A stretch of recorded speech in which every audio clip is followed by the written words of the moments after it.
wabarakatuh. Perkenalkan, nama saya Zahratun Nabila, NIM 2020-12-024. Di sini saya akan mempresentasikan mengenai tanggung jawab sosial dan etika manajerial. Untuk itu, selalu perhatikan ya untuk slide berikutnya. Tanggung jawab sosial dan etika manajerial. Slide pertama yaitu pengertian tanggung jawab sosial adalah sebuah intensi bisnis melampaui kewajiban legal dan ekonomi untuk melakukan hal yang benar dan bertindak dengan cara yang baik bagi masyarakat. Ada dua konsep yang perlu dipahami pada materi ini, yaitu kewajiban sosial dan responsivitas sosial. Pengertian dari kewajiban sosial itu sendiri adalah keterlibatan perusahaan dalam aksi sosial karena kewajibannya untuk memenuhi tanggung jawab ekonomi dan legal tertentu. Pada konsep yang pertama ini terdapat sebuah pandangan klasik, yaitu pandangan bahwa satu-satunya tanggung jawab sosial manajemen adalah maksimalisasi keuntungan. Sedangkan pengertian dari responsivitas sosial adalah keterlibatan perusahaan dalam aksi sosial sebagai respons terhadap kebutuhan yang populer.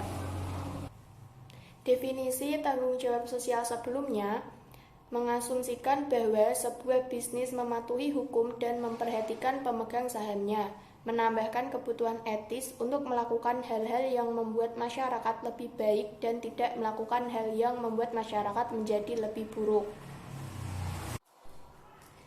Lalu, apakah sebuah organisasi harus terlibat secara sosial? Mungkin ada cara untuk membahasnya, yaitu dengan memeriksa argumen yang mendukung dan menentang keterlibatan sosial. Beberapa argumen yang mendukung seperti ekspektasi publik. Opini publik sekarang mendukung bisnis yang mengejar tujuan ekonomi dan sosial. Kemudian kewajiban etis, bisnis harus mempunyai tanggung jawab sosial karena tindakan yang bertanggung jawab merupakan hal yang benar untuk dilakukan. Kemudian argumen yang mendukung citra publik, bisnis dapat menciptakan citra publik yang baik dengan mengejar tujuan sosial. Sedangkan beberapa argumen yang menentang seperti pelanggaran terhadap maksimalisasi keuntungan. Bisnis bertanggung jawab secara sosial hanya bila bisnis mengejar kepentingan ekonominya. Kemudian kekurangan keahlian. Pemimpin bisnis kurang mempunyai kemampuan untuk mengatasi masalah sosial. Jadi, apa yang perlu disimpulkan tentang keterlibatan organisasi dengan keterlibatan sosial dan kinerja ekonomi? Tindakan sosial perusahaan tidak merugikan secara ekonominya. Akibatnya, merebaknya tekanan politik dan sosial untuk terlibat secara sosial, manajer mungkin harus mempertimbangkan masalah dan tujuan sosial ketika mereka melakukan aktivitas perencanaan, pengelolaan, kepemimpinan, dan pengendalian. Manajemen hijau atau green. Manajemen hijau adalah sebuah bentuk manajemen yang mempertimbangkan dampak organisasi terhadap lingkungan alam.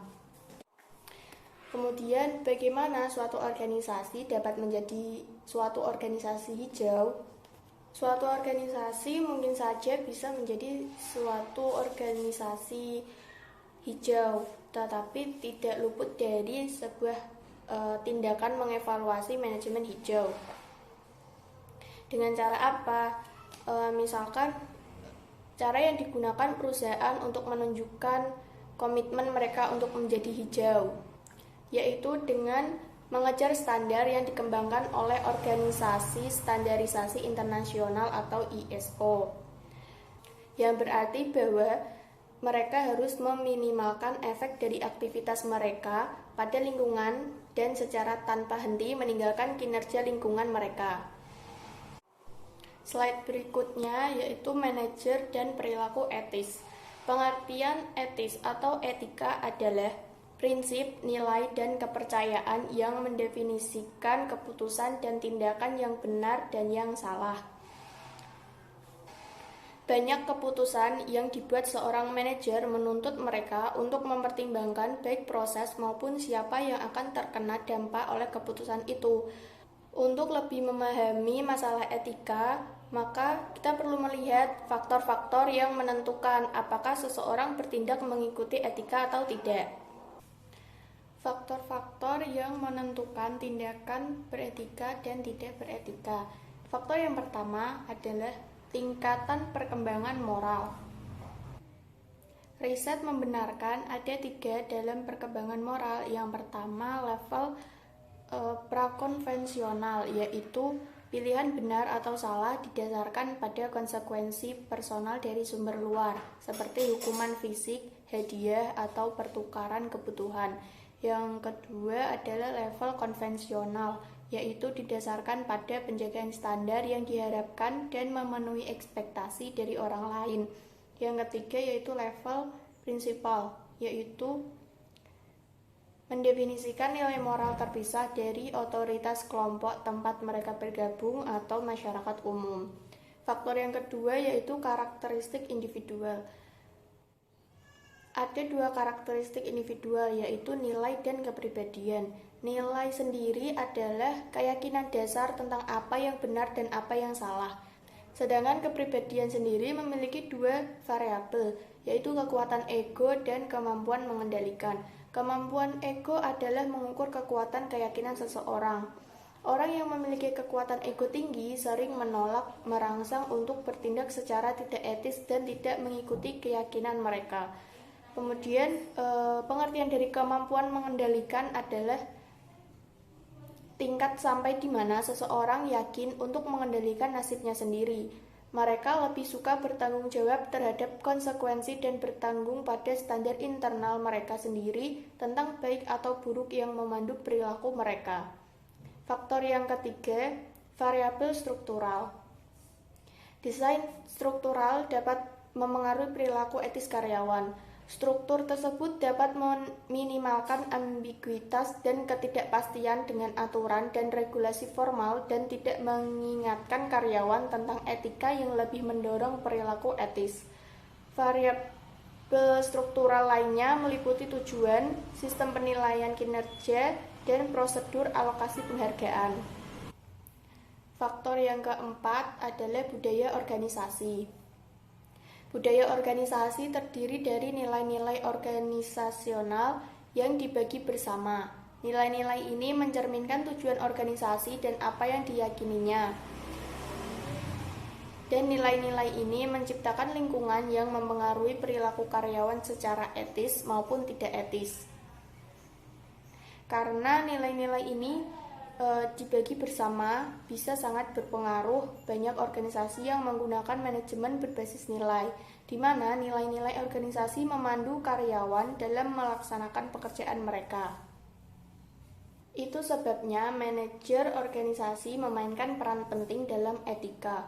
Mereka bertanggung jawab menciptakan lingkungan yang mendorong karyawan menerapkan budaya dan nilai-nilai yang diinginkan ketika mereka melakukan pekerjaan mereka.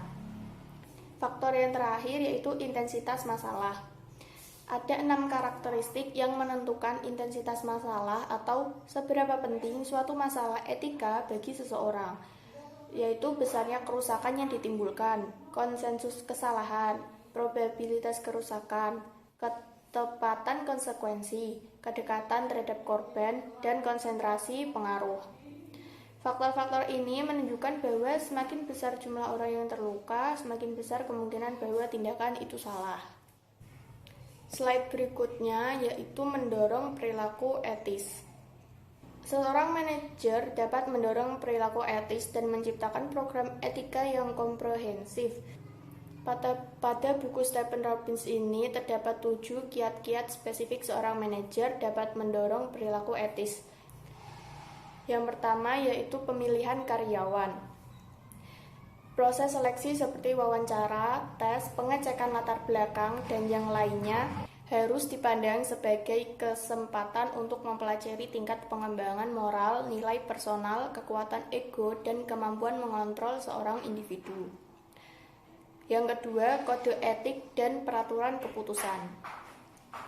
Kode etik adalah pernyataan formal dari nilai organisasi dan peraturan etika yang diharapkan dipatuhi karyawan, merupakan pilihan yang populer untuk mengurangi ketidakjelasan. Kode etik harus cukup spesifik untuk menunjukkan kepada karyawan tentang semangat bahwa mereka harus melakukan hal yang benar, namun cukup longgar untuk memungkinkan kebebasan penilaian. Yang ketiga, kepemimpinan manajemen tingkat atas. Manajer tingkat atas adalah tokoh panutan dalam hal kata-kata dan tingkah laku, walaupun apa yang mereka buat jauh lebih penting daripada apa yang mereka katakan. Apabila manajer tingkat atas sebagai contoh menggunakan sumber daya perusahaan untuk kepentingan pribadi, menggelembungkan akun pengeluaran mereka atau memberikan pelayanan khusus kepada teman. Yang keempat yaitu tujuan penilaian dan tujuan kerja. Di bawah tekanan tujuan yang tidak realistis, karyawan yang seharusnya mempunyai etika mungkin merasa bahwa mereka tidak mempunyai pilihan kecuali melakukan apa yang diperlukan untuk memenuhi tujuan tersebut. Pencapaian tujuan biasanya merupakan hal kunci dalam penilaian kinerja apabila penilaian kinerja berfokus hanya pada tujuan ekonomis. Tujuan akhir akan memulai membenarkan caranya. Untuk mendorong perilaku etis, baik tujuan maupun caranya harus dievaluasi. Yang kelima, pelatihan etika. Beberapa studi telah memperlihatkan bahwa nilai dapat dipelajari setelah masa awal kanak-kanak. Selanjutnya, mereka menyajikan bukti yang memperlihatkan bahwa mengajarkan penyelesaian masalah etika dapat memberikan perbedaan pada perilaku etika, bahwa pelatihan telah meningkatkan tingkat perkembangan moral seseorang, dan bahwa jika tanpa hal lainnya, pelatihan etika meningkatkan kesadaran isu etika dalam bisnis. Nomor 6, audit sosial independen. Audit sosial independen yang mengevaluasi keputusan dan praktek manajemen berdasarkan kode etik organisasi meningkatkan kemungkinan itu.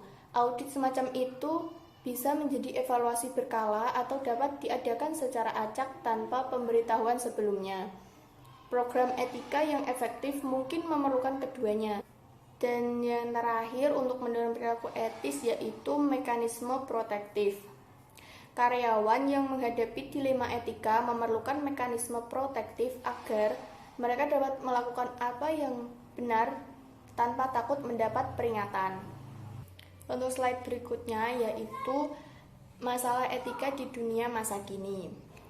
Saat ini manajer senantiasa menghadapi tantangan untuk bertanggung jawab baik secara sosial maupun secara moral. Berikut ini ada 3 isu atau masalah terbaru, antara lain. Yang pertama, mengelola kegagalan moral dan kebobrokan sosial. Ada 2 tindakan yang tampaknya sangat penting untuk dilakukan seorang manajer, yaitu kepemimpinan yang beretika dan perlindungan bagi mereka yang melaporkan tindakan yang salah. Yang kedua adalah mendorong entrepreneurship sosial. Contoh dari entrepreneur sosial yaitu individu atau organisasi yang mencari kesempatan untuk memajukan masyarakat dengan menggunakan pendekatan praktis, inovatif, dan berkelanjutan. Entrepreneur sosial hendak membuat dunia tempat yang lebih baik dan mempunyai keinginan yang kuat untuk menjadikannya nyata. Dan yang terakhir atau nomor 3, bisnis mempromosikan perubahan sosial yang positif. Bisnis dapat melakukan hal ini dengan 2 cara, yaitu melalui filantropi perusahaan atau melalui tindakan sukarela karyawan. Filantropi perusahaan dapat menjadi jalan yang efektif bagi perusahaan untuk menghadapi masalah masyarakat, sedangkan untuk sukarelawan karyawan adalah jalan yang populer bagi bisnis untuk terlibat dalam promosi perubahan sosial. Saya cukupkan penjelasan materi dari saya.